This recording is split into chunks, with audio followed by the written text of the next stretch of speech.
สวัสดีค่ะ ตอนนี้พัชชากำลังจะพาพี่น้องเข้าช่อแม่ใบสีประยุกต์นะคะสแตปเปอร์ค้าง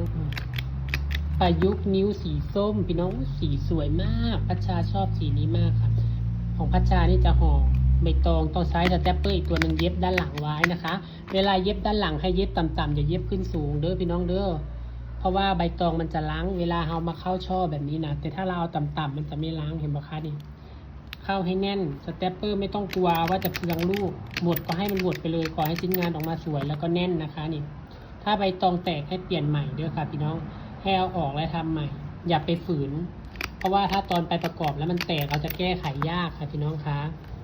พระชาก็เลือกเอาตัวแตกออกใบตองต้องยาวนะคะ ถ้าใบตองสั้นก็เข้าซ่อไม่สวย